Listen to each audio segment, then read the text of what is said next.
नेपाल में एक बार फिर से विमान हादसा। वजह क्या है कि विमान हादसे सबसे अधिक नेपाल में ही होते हैं और इस हादसे ने भी 18 लोगों की जीवन लीला समाप्त कर दिया है। यह हादसा त्रिभुवन इंटरनेशनल एयरपोर्ट से उड़ान भरने के साथ ही विमान क्रैश हो जाता है और फिर हादसा हो जाता है। इसके पहले 2023 में भी हादसा हुआ, 2022 में हुआ, 2018 में हुआ, तमाम लोगों की जानें गई। वैसे तो नेपाल यह त्रिभुवन इंटरनेशनल एयरपोर्ट 1955 से इसकी शुरुआत हुई और देखा जाए जहाँ से सर्वाधिक उड़ान होती है पोखरे की। पोखरा एक ऐसा पर्यटक स्थल है जहाँ यात्री जाते हैं। यह 1958 में इस एयरपोर्ट का संचालन हुआ था। अब देखा जाए तो नेपाल एक छोटा सा देश, खूबसूरत पहाड़ियों से घिरा हुआ, जहाँ रेल चलती है तो मात्र भारत और नेपाल मैत्री सेवा की रेल चलती है। जयनगर से लेकर और जनकपुर के आगे एक स्टेशन और है, वहीं तक चलती है। कुल मिलाकर के 7 स्टेशन है। कुर्था लास्ट स्टेशन है, वहीं तक ट्रेन चलती है। वह भी भारत नेपाल मैत्री सेवा ट्रेन। वैसे तो यह ट्रेन अंग्रेज़ों के ज़माने से ही चलाई गई थी। इस ट्रेन को भी मैंने अपने वीडियो में दिखाया है, 1-2 वीडियो इसका भी किया है। और फिर पुरानी ट्रेनें जो फ्रांस, जापान और कई देशों की पहले आई थी अंग्रेज़ों के समय में, उनके भी कबाड़ खाने को हमने दिखाया। अब आइए हम नेपाल चलते हैं। नेपाल वैसे तो 54 हवाई अड्डे नेपाल में बताए जाते हैं। अब जानिए कितना छोटा देश और यह इतने हवाई अड्डे। देखा जाए तो यहाँ की आबादी 3 करोड़ कुछ है और एयरपोर्ट कितने हैं? 54। एक अंतर्राष्ट्रीय और 53 घरेलू हैं। अब बगल में बिहार को देख लीजिए। बिहार कितना समृद्धशाली हुआ है। 9.2% पूरे देश की आबादी का बिहार धारण करता है। पूरे देश में जितनी आबादी है 9 कुछ % अकेले बिहार के लोग हैं। और एयरपोर्ट कितने हैं? 3। यदि देखा जाए तो जयप्रकाश नारायण इंटरनेशनल एयरपोर्ट पटना, दूसरा इंटरनेशनल एयरपोर्ट गया और तीसरा एयरपोर्ट दरभंगा। हमने एक एयरपोर्ट दिखाया था गोपालगंज का, जो लालू प्रसाद यादव की ससुराल के बगल में है। अंग्रेज़ों के ज़माने में उस एयरपोर्ट की स्थापना की गई थी। चाइना के युद्ध में उस एयरपोर्ट का इस्तेमाल किया गया था और कभी लालू प्रसाद यादव अपनी ससुराल उसी एयरपोर्ट पर जहाज़ से उतरे थे और जाकर के चुनावी रैली किया था। अब बिहार की आबादी देखा जाए तो 13 करोड़ के लगभग है और नेपाल की कितनी है? 3 करोड़।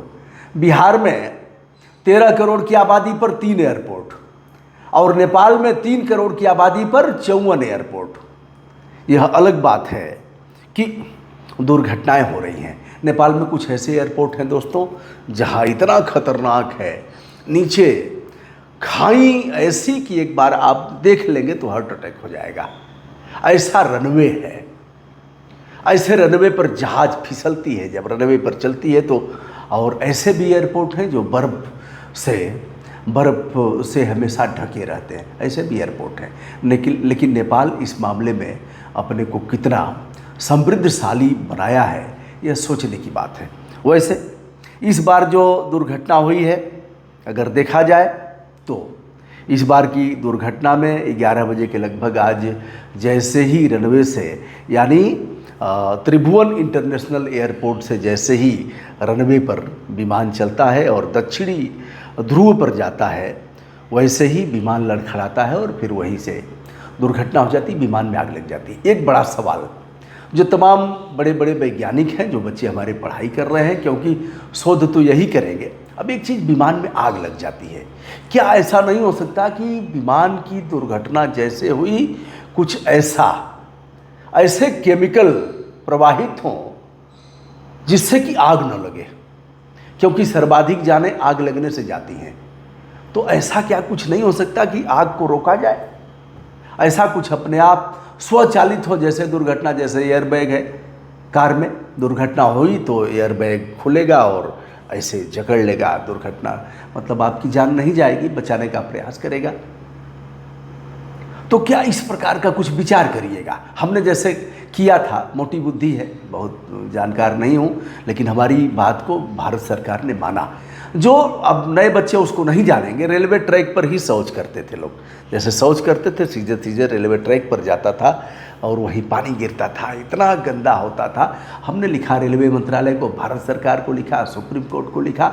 हमने कहा कि इसको क्यों नहीं आप एकत्र करते हैं, वह शौच करेंगे लोग, एकत्र हो और फिर ले जा कर के कहीं उसको स्टोर करिए, उससे बिजली बनाइए, खाद बनाइए। बैलगाड़ी युग में हमारी रेलगाड़ी चल रही है, कैसे चलेगा। हमारे ही लिखने के आधार पर हमारे पास वह पत्र है, तो इनका जवाब नहीं है। जवाब देते भी नहीं है लोग, जवाब क्यों देंगे, आप हैं कौन कि जवाब देंगे। फिर हमने सूचना अधिकार अधिनियम 2005 की धारा 6 का प्रयोग करते हुए सबसे जवाब मांगा, तो जवाब आया कि साहब हम 3 ट्रेनों में करने जा रहे हैं जैविक शौचालय, हम ग्रीन टॉयलेट 3 ट्रेनों में करने। यह मैं साक्षी हूँ, ऐसे थोड़े ही बक बक बक बक करना होता है। अब तो नए लड़के आते हैं, कहते हैं कि साहब ये तो इनको नशा हो गया है इसे। तो यह काम मैंने 2010 में किया था, मनमोहन सिंह की गवर्नमेंट थी, तो उन्होंने लिख करके दिया कि 3 ट्रेनों में, भारत की 3 ट्रेनों में, एक आध बार पढ़ के सुनाया भी हूँ, पत्र भी हमारे पास है, फिर कर दूंगा। 3 ट्रेनों में हम करने जा रहे हैं। हमने कहा बिजली बनाइए, खाद बनाइए, ऐसे क्यों करेंगे। फिर गार्ड साहब खड़ा होकर के पेशाब करेंगे और गार्ड साहब जब वह होगा शौच की ज़रूरत होगी तो वाकी टाकी से कहेंगे कि कहीं रोकिएगा भैया, नल देख करके, हैंडपम्प देख करके, या फिर कहीं लगा देंगे, स्टेशन पर जाएंगे, शौच वौच करके आएंगे। उनके ब्रेकमान में भी नहीं है। ड्राइवर जो भारतीय रेलें हैं उनमें भी नहीं है, अब शुरू कर रहे हैं। इस पर भी लिखा पढ़ी किया हूँ, बड़ी लड़ाई लड़ा हूँ।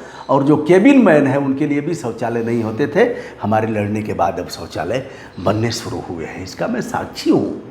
तो दोस्तों, अगर मेरे जैसा व्यक्ति, कला संकाय का विद्यार्थी ऐसा कर सकता है, तो हमारे देश के जो भावी कर्णधार है, IIT के बच्चे हैं, क्या ऐसा कुछ नहीं हो सकता कि जैसे ही प्लेन क्रैश हो, वैसे तो सबसे सुरक्षित यात्रा आज की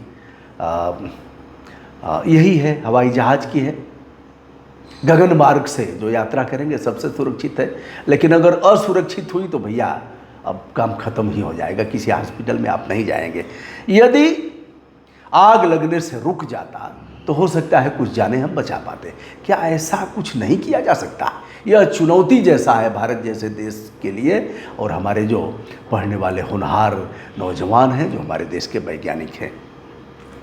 तो दोस्तों, यह रहा, इस दुर्घटना से हम भी मर्माहत हैं। पिछले साल हमारे जनपद के भी कुछ बच्चे जो त्रिभुवन इंटरनेशनल एयरपोर्ट से पोखरे के लिए जो जहाज़ जा रही थी, उसमें वो लोग नहीं बचे, नहीं बचाया जा सका।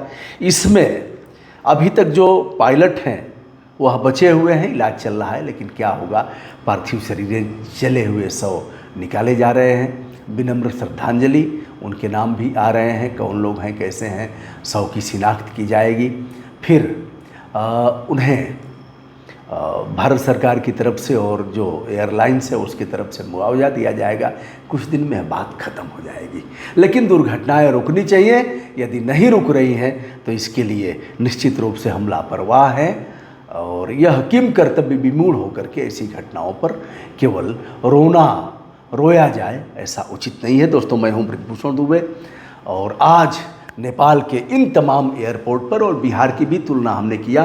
बिहार जो इतना रेवेन्यू देता है देश का, विश्व का कोई भी देश ऐसा नहीं है जहां बिहारी लोगों ने मजबूती से वहां की अर्थव्यवस्था को सुदृढ़ न किया हो, अपना जलवा न मनवाया हो। लेकिन बिहार में 3 एयरपोर्ट, नीतीश बाबू को शर्म नहीं आएगी, और न ही बिहार के जो भी नेतृत्व करता है उन्हें भी किसी प्रकार की शर्म आएगी।